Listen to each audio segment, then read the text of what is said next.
자, 오늘 우리가 함께 탐구해 볼 주제는요. 바로 잘 사는 삶을 위한 지혜입니다. 김지수 작가 인터뷰집 위대한 대화 그리고 이 책에 대한 여러분들의 생각들을 저희가 좀 받아봤는데요. 이걸 바탕으로 해서 당신의 삶을 해석하고 또 방향을 잡아줄 그런 인생 언어를 찾아보는 시간을 갖겠습니다. 네. 자료들을 보니까 이어령 선생님이나 파스칼 브루이크네르 같은 여러 시대의 현인들부터 시작해서요. 밀라논나 데니엘 핑크 같은 현대 사상가들까지 정말 다양한 목소리가 담겨 있더라고요.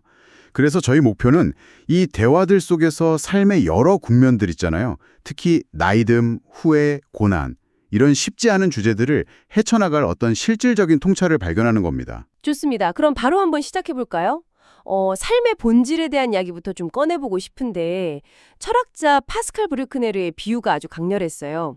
삶은 늘 영원한 도입부다. 네. 우리는 시간 속에 머물지만 고정 거주지는 없는 노숙자들이다. 네. 이게 몇 살이 되든 우리는 언제나 시작점에 서 있다는 뜻이잖아요. 그렇죠. 솔직히 이 말이 한편으로는 되게 해방감을 주는데 또 다른 한편으로는 좀 불안하게 들리기도 해요. 뭐랄까 평생 무언가를 시작만 하다가 끝나는 느낌? 이 불안감에 대해서는 자료에서 어떻게 다루나요? 그거 정말 정확한 지적이세요. 영원한 도입부라는 게 끝없는 가능성이기도 하지만 동시에 언제쯤 안정되는 거지? 하는 그런 불안감을 줄 수 있거든요. 근데 자료에서는 이 감정을 피하지 말고 오히려 끌어안으라고 조언해요. 특히 50대라는 나이를 묘사한 부분이 아주 흥미롭습니다. 은총과 분개 사이에서 파도를 타는 나이, 또 무중력의 정지 상태 이런 표현을 쓰거든요. 오, 무중력 상태라. 와, 진짜 와닿는 표현이네요. 몸은 아직 충분히 건강해서 더 높게 날아오를 꿈을 꿀 수 있는데 동시에 노화라는 중력이 서서히 발목을 잡기 시작하는 딱 그 시점이군요. 맞아요. 바로 그거예요. 그래서 모든 게 가능한 동시에 또 모든 게 무너질 수도 있는 약간 붕 떠 있는 듯한 느낌을 받는 거죠. 그런데 바로 그 지점에서 아주 중요한 질문을 던지게 된대요. 앞으로 내가 무엇을 더 바랄 수 있을까? 아, 이 질문을 통과하고 나면 비로소 평생 자신을 억눌렀던 그 되어야만 했던 나의 모습에서 벗어난다는 거예요. 그때부터 진짜 홀가분한 자신이 펼쳐진다고요. 그러니까 그 불안감은 끝이 아니라 오히려 새로운 시작을 알리는 신호탄인 셈이죠. 알겠습니다. 그러니까 삶이 영원한 시작이라면 그 긴 마라톤을 뛰를 에너지는 대체 어디서 얻어야 할까요? 솔직히 생각만 해도 좀 지치는데 이 부분에 대해서 자료에서 제가 정말 인상 깊게 읽은 구절이 있었어요. 바로 에너지를 쓰는 게 곧 삶입니다. 이 단호한 문장이요. 네, 맞아요. 그리고 바로 뒤에 10년을 주기로 스스로를 거침없이 재구축해야 합니다라는 말이 나오죠. 이건 그냥 변화를 두려워하지 말라는 수준이 아니라 주기적으로 자신을 완전히 리셋하라는 아주 강력한 주문이에요. 가만히 안주하는 건 살아있는 게 아니라 서서히 멈춰가는 것에 가깝다 이런 뜻이기도 하고요. 아, 그럼 그 무한게임이라는 개념이 10년 주기로 스스로를 재구축하라는 말과 정확히 딱 맞아떨어지는 거군요. 경영사상가 사이먼 시넥이 말한 그 개념 말이에요. 네네. 단기적인 목표나 승리가 아니라 이 게임 자체를 계속하기 위해서, 즉 삶이라는 여정을 계속하기 위해 끊임없이 자신을 리셋하고 에너지를 투입해야 한다는 그런 뜻이네요. 바로 그거예요. 인생이라는 게임에는 정해진 규칙도 없고 끝을 알리는 심판의 휘술도 없잖아요. 유한 게임처럼 승패에만 집착하면 금방 지쳐서 나가 떨어지게 되죠. 무한 게임에서 이기는 유일한 방법은 게임에서 탈락하지 않고 계속 플레이하는 것, 즉 삶을 계속 살아내는 거예요. 그러려면 에너지를 아끼는 게 아니라 현명하게 계속 쓰는 법을 알아야 하는 거고요. 그런데 그 에너지가 꼭 평탄하고 좋은 환경에서만 나오는 건 아닌 것 같아요. 패션 디자이너 장명숙 씨, 우리가 밀라논나로 잘 아는 분이죠? 네. 그분 이야기가 딱 떠오르네요. 걸림돌이 결국은 디딤돌이 되더라고요. 아무 일 없이 평탄하게만 했다면 제 인생의 컨텐츠는 아무것도 없었을 거예요. 이렇게 말했죠. 또 폴 볼륨이라는 분도 고난은 충실한 인생을 위한 귀한 재료라고 했고요. 어떻게 보면 이 어려움 자체가 에너지를 만들어내는 역설적인 상황인 거네요. 네, 물론 모든 고난이 성장의 재료가 되는 건 아니겠죠. 사람을 무너뜨리는 고난도 분명히 있으니까요. 하지만 자료에서 말하는 핵심은 우리가 고난을 어떤 관점으로 바라보느냐에 따라서 그 역할이 완전히 달라진다는 거예요. 피해야 할 장애물로만 보면 에너지를 뺏기지만 내가 풀어야 할 흥미로운 문제나 내 이야기의 재료로 보면 오히려 에너지를 얻을 수 있다는 거죠. 뭐랄까, 삶이라는 게임을 더 흥미진진하게 만드는 이벤트처럼요. 그런데 이렇게 끊임없이 에너지를 쓰고 고난을 디딤돌 삼아 나아가다 보면 필연적으로 뒤를 돌아보게 되지 않나요? 내가 걸어온 이 길이 과연 최선이었을까 하는 그런 생각. 여기서 후회라는 아주 강력한 감정이 등장하는 것 같아요. 그렇죠. 후회는 인간이라면 피할 수 없는 감정이니까요. 그런데 자료에서 제시하는 관점이 정말 흥미로워요. 후회를 최소화하려고 애쓰지 말고 최적화하라는 거예요. 후회를 최적화한다. 그건 무슨 뜻인가요? 마치 컴퓨터 프로그램 설정하는 것 같은 느낌인데요.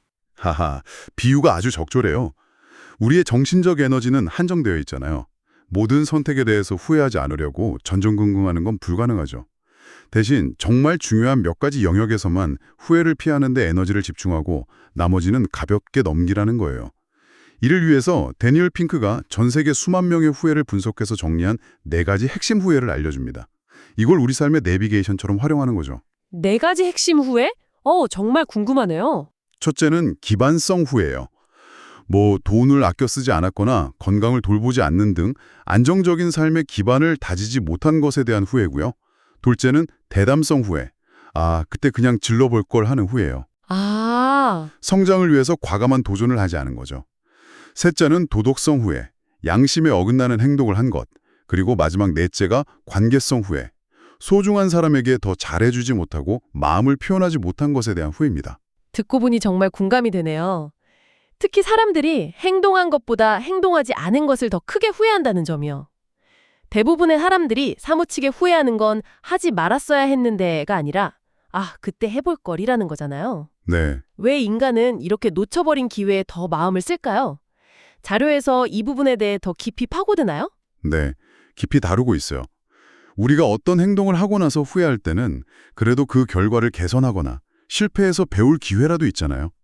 하지만 행동하지 않은 것에 대한 후회는 상상 속에서 무한히 커져가요. 만약 그때 그랬더라면 지금쯤 내 인생은 완전히 달라졌을 텐데 하면서 이상적인 결과를 계속 그려내니까요. 현실에는 없는 완벽한 가능성과 현재를 비교하니까 고통이 더 클 수밖에 없는 거죠.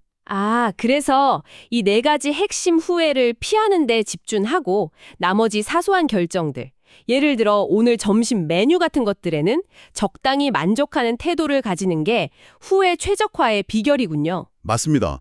이 4가지 후회 목록을 처음 봤을 때 당신도 분명 이거 내 얘긴데 하고 찔리는 부분이 있었을 거예요. 특히 대담성 후회요.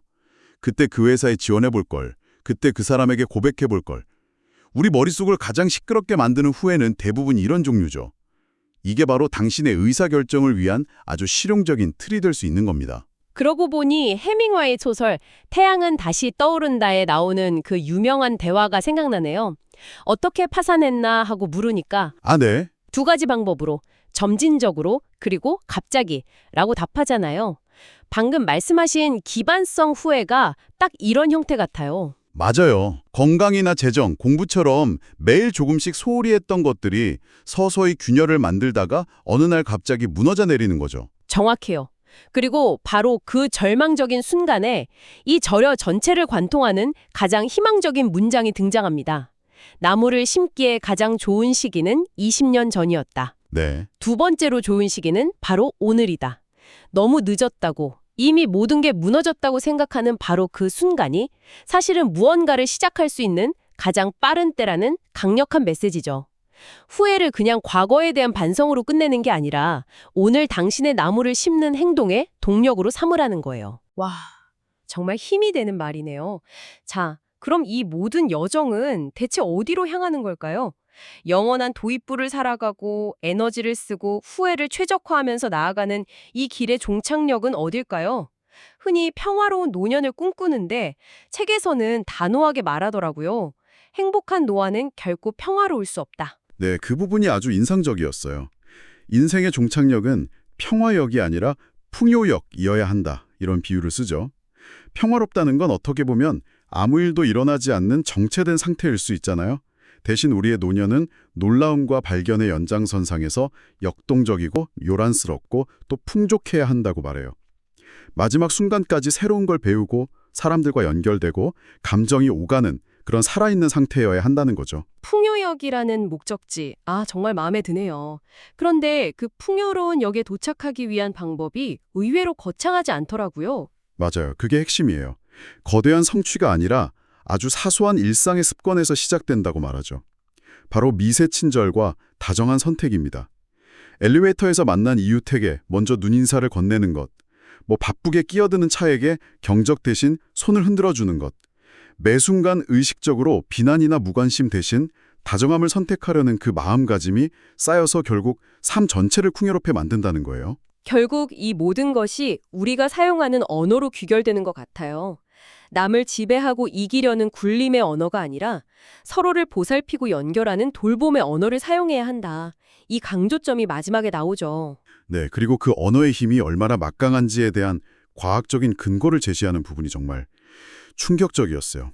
특히 부모의 언어가 아이의 유전자 배열까지 바꿀 수 있다는 대목이요. 맞아요. 이건 단순히 그냥 다정하게 말하는 수준을 넘어섭니다. 자료에 따르면 부모가 지속적으로 사용하는 비난이나 무시의 언어, 즉 굴림의 언어는 아이에게 스트레스 호르몬을 계속 분비시킨대요. 이게 후성 유전학적으로 유전자 발현에까지 영향을 미칠 수 있다는 거죠. 와, 반대로 지지와 인정을 담은 돌봄의 언어는 아이의 회복 탄력성과 관련된 유전자를 활성화시킬 수도 있다는 거군요. 이건 정말 우리가 뱉는 말이 물리적으로 다음 세대를 빚어낸다는 뜻이네요. 그렇습니다. 우리가 무심코 던지는 말 한마디가 누군가의 내면 풍경을 만들고 더 나아가서 생물학적인 구조까지 바꿀 수 있다는 사실을 기억해야 해요. 풍요로운 삶이라는 건 결국 이런 돌봄의 언어가 오가는 관계 속에서 만들어지는 거겠죠. 오늘 우리는 위대한 대화를 통해 삶은 끊임없이 다시 시작하는 영원한 도입부이며 그 길은 고난마저 재료 삼는 에너지로 채워지고 후회를 최적화하며 나아가야 한다는 것을 배웠어요. 이 대화 속에서 당신의 삶을 해석할 새로운 인생 언어 한 조각을 발견하셨기를 바랍니다. 가장 중요한 것은 결국 행동이겠죠. 두 번째로 좋은 시기는 바로 오늘이다. 이 말을 꼭 기억하셨으면 해요. 20년 후에 지금을 돌아보면서 후회하지 않기 위해 오늘 당신이 심을 수 있는 나무는 무엇일지 한번 생각해 보는 건 어떨까요? 마지막으로 당신이 더 깊이 생각해 볼 만한 질문 하나를 남겨드릴게요. 자료 속에서 경영사상가 찰스 핸디가 이런 말을 했어요. 삶에서 가장 중요한 건 친구입니다. 가족이나 직장 동료와는 달리 친구 관계는 의무감이 없는 순수한 선택에 기반한 연결일 수 있죠. 당신은 인생이라는 건축에서 친구 관계를 어떻게 설계하고 있나요? 의무의 벽돌로 빽빽하게 짓고 있나요? 아니면 진정한 연결을 위한 열린 공간을 만들고 있나요?